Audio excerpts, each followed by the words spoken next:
신바람 사연 아파트. 오늘의 사연 시작하겠습니다. 곧 결혼을 앞두고 있는 29살 여자입니다. 신혼집을 알아보는 과정에서 예비 신랑과의 마찰이 생겨서 이렇게 사연 한번 보내봅니다. 나름 상위권 좋은 대학 나와 전망 좋은 회사 다니고 있는 사람인지라 다른 건 몰라도 머리 하나만큼은 좋은 줄 알았는데 헛똑똑이 중에서도 이런 헛똑똑이가 따로 없네요. 말씀드린 대로 예비 신랑은 중견기업에 다니고 있고 저도 현재 회사를 다니고 있는 직장인입니다. 누가 더 많이 벌고 누가 더 조금 번다고 말하기에는 현재 둘 다 월 300 정도를 벌고 있어서 그렇게 큰 차이가 없는 상황입니다. 둘이서 결혼을 앞두고 모아놓은 돈도 그렇게 큰 차이가 나지 않아요. 굳이 따지자면 제가 1,000만 원 정도 더 모아놓았고 둘이 합치면 1억 5천 정도의 돈이 모여 있었습니다. 하지만 사실 요즘 이 돈 가지고 신혼집 구하기에 충분하지가 않잖아요?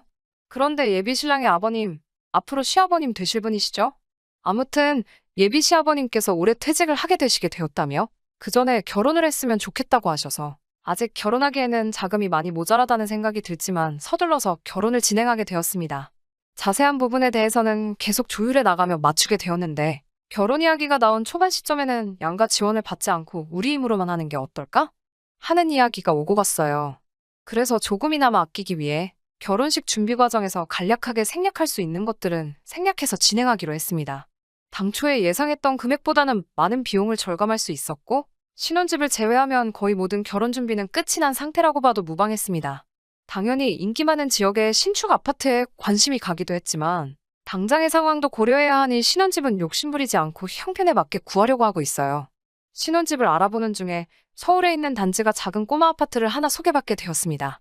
꼬마 아파트라 투자 목적으로는 조금 가치가 떨어지긴 하지만 저와 남편이 다니는 회사에서도 그렇게 멀지 않아 위치적으로도 나쁘지 않고 주변 상권도 괜찮은 편이라 신혼집으로 시작하기에는 여기보다 좋은 곳이 없겠다는 생각이 들었어요.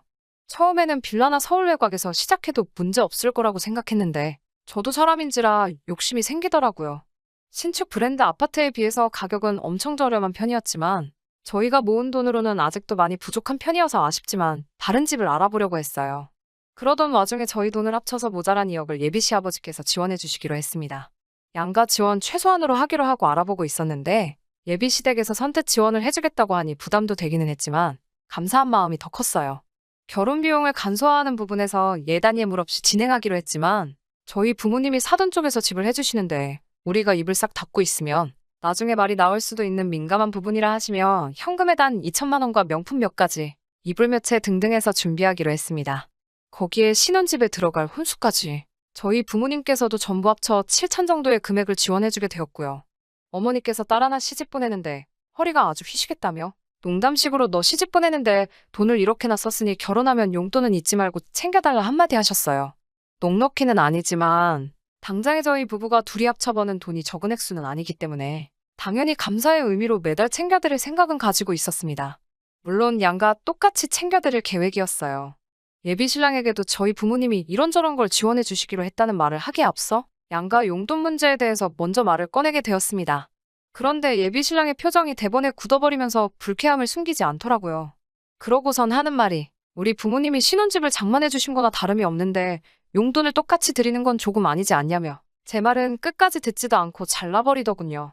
양가에 드리는 돈 문제에 대해서 이야기하기 전에 저도 저희 부모님 쪽에서 지원을 해주신다는 말을 먼저 꺼내지 않은 제 잘못도 있긴 하지만 앞뒤 사정 듣지도 않고 그렇게 할 생각이 없다는 예비 신랑의 말에 저도 울컥 화가 나더라고요.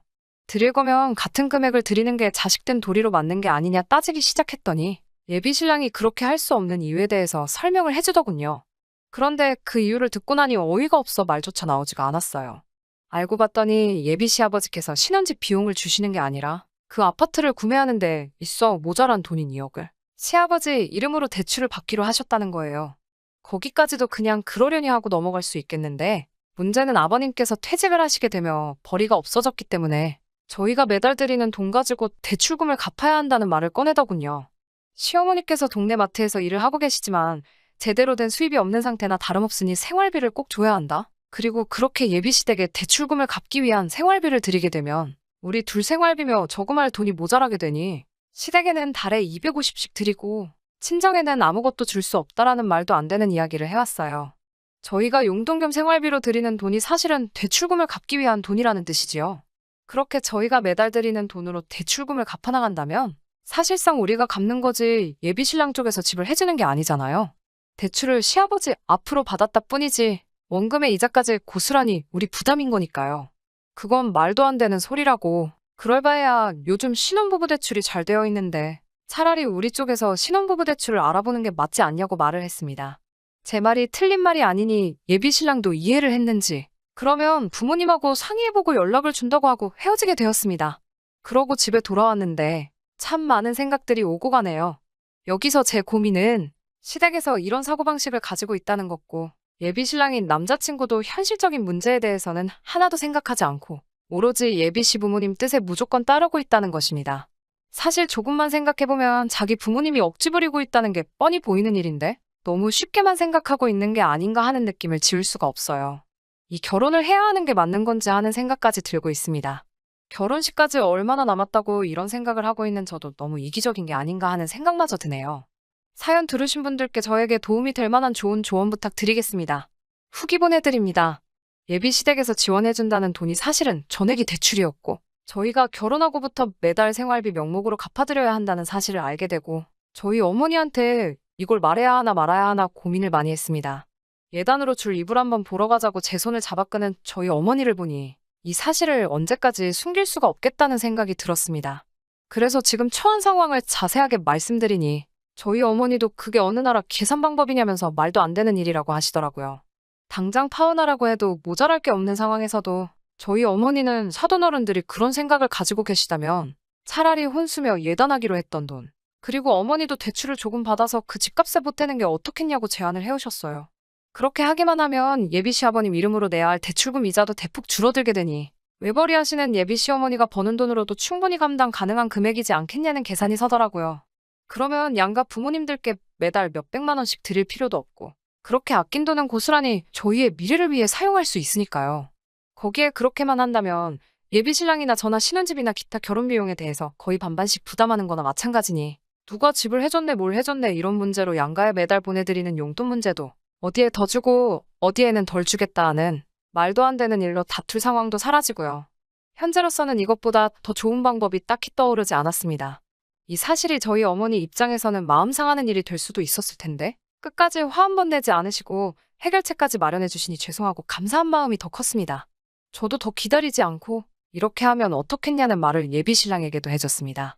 하지만 끝까지 우리 부모님이 해주신다는데 왜 그렇게까지 해야 하는 거냐며 제 말을 이해하지 못하더라고요.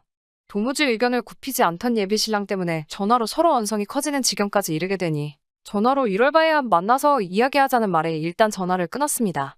다음 날에 약속 장소에 나가보니 예비 신랑 혼자서 나온 게 아니고 예비 시어머니를 대동해서 같이 왔더라고요.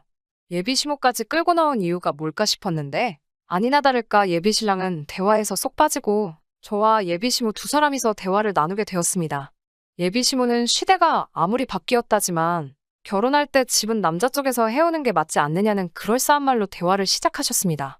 예비 시어머니의 말씀을 간략하게 설명하자면 요즘 대세가 아무리 반반결혼이라고 하지만 남자가 집을 해오지 않으면 처가에서 무시를 당하지 않겠느냐. 내 아들 기죽어 사는 꼴 보고 싶지 않다.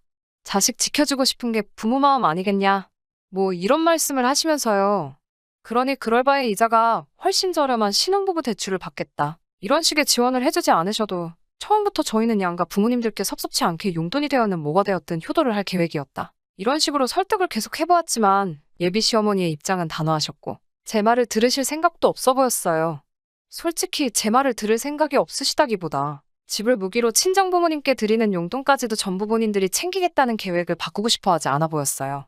끝까지 모자란 신혼집 비용은 본인들이 하겠다고 우기시고 좀처럼 그 고집을 꺾으실 생각이 없어 보이길래 그럴 바에는 아예 지원도 받지 않고 그 집에서 신혼살림을 차리지 않겠다고 말했어요. 어머님이 어떤 생각이신지는 사실 잘 이해가 가질 않는다고 차라리 아예 처음부터 계획한 대로 양가 지원을 받지 않고 양가에 똑같이 효도하며 살겠다는 뜻이었죠. 그러자 어머님께서 본심을 꺼내시네요. 언젠간 저희도 아이가 생길 건데 그때가 되면 우리 아들 혼자 외벌이를 하게 되지 않느냐며 그때가 경제적으로 우리가 힘들어지지 않느냐고 하시는데 결론은 우리 귀한 아들이 힘들게 번 돈 가지고 친정에 효도하는 꼴을 볼 수가 없다는 뜻이지요. 차라리 애를 봐주시고 저희에게 양육비를 받아야겠다라고 하시면 이해라도 가겠지만 너무 대놓고 친정에 돈 한 푼 줄 생각하지 말라는 태도에 저도 점점 인내심을 잃어가고 있었어요. 예비 신랑은 대화가 길어지고 좀처럼 답이 안 나와서 지루해졌는지 아직도 똑같은 이야기냐고 이제 고집 그만 부리고 엄마가 하자는 대로 하자고 하는데 어머님도 그 말에 벌써부터 시어미 뜻에 나를 세우고 말대꾸를 하는 모습이 불쾌하다는 식으로 나오시더군요.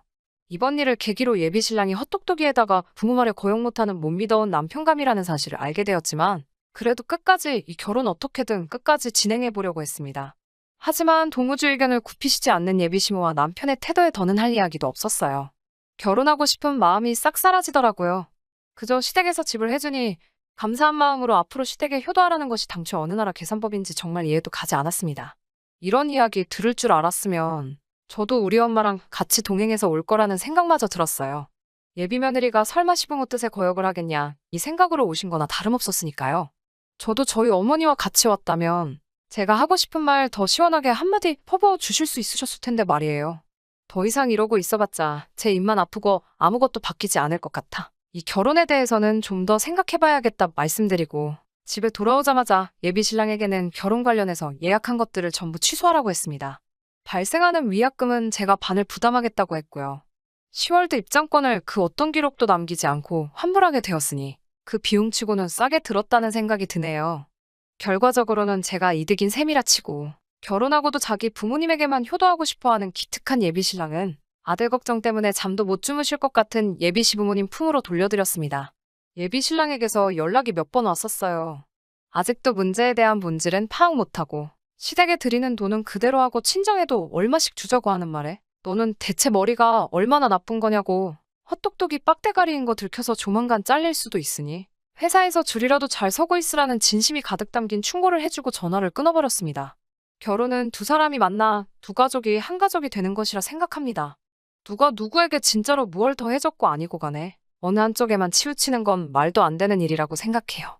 적어도 언젠가 예비 신랑이나 그 부모님들이 저를 놓치게 된 걸 땅을 치며 후회할 날이 왔으면 좋겠다는 생각을 하면서 이만 저의 사연은 마무리 짓도록 하겠습니다. 끝까지 들어주셔서 감사합니다.